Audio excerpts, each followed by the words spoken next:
they're not going to be fighting each other. They've had it. They've had a big fight, like two kids in a schoolyard. You know, they fight like hell. You can't stop them. Let them fight for about 2-3 minutes, then it's easier to stop them. And then Daddy has to sometimes use strong language to You have get to it use stopped. strong language. Every once in a while, you have to use a certain word.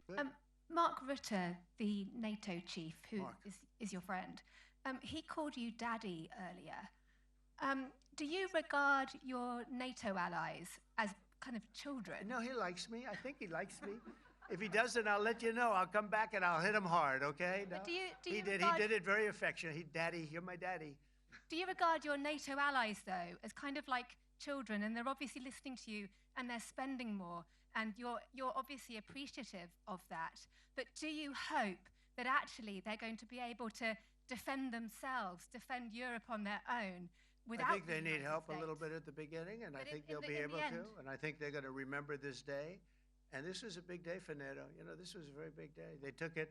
One of the gentlemen said, you know what? We've been trying to raise the rate for 30 years, he said, 20 years, from almost the beginning.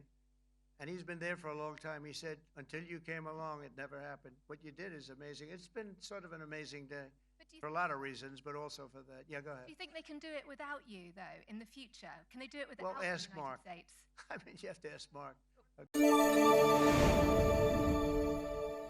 I'm Matt Gelka in Washington, where the president suggested that protesters in Los Angeles are getting paid to start trouble after a weekend filled with escalating tensions over immigration enforcement.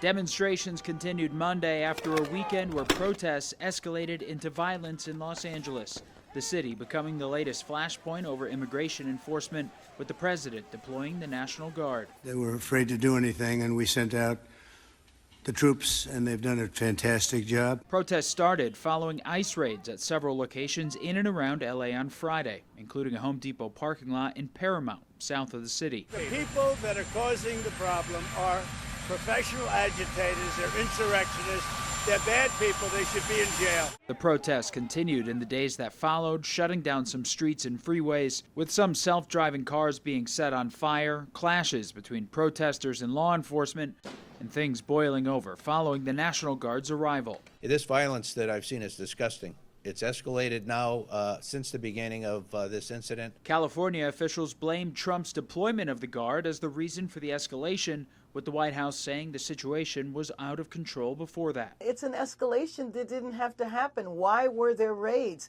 You know, we had been told that he was going to go after violent criminals. It wasn't a drug den, it was a Home Depot.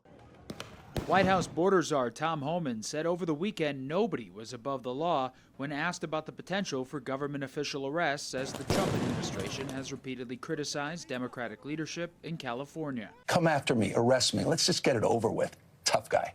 I would do it if I were Tom. I think it's great. Homan said Monday there were never any plans to arrest Governor Gavin Newsom. We arrested a sexual predator, arrested gang members, arrested somebody that had an armed robbery conviction. So we made LA safer that day, but you're not hearing any of this. All you hear is a rhetoric about ICE being racist and ICE being Nazis and terrorists, and Governor Newsom feeds that. Newsom vowed Monday to sue the Trump administration over deploying the National Guard and cutting out state leadership in the process, saying Trump flamed the fires of the situation, and it's exactly what the president wanted. Reporting in Washington, I'm Matt Gelka.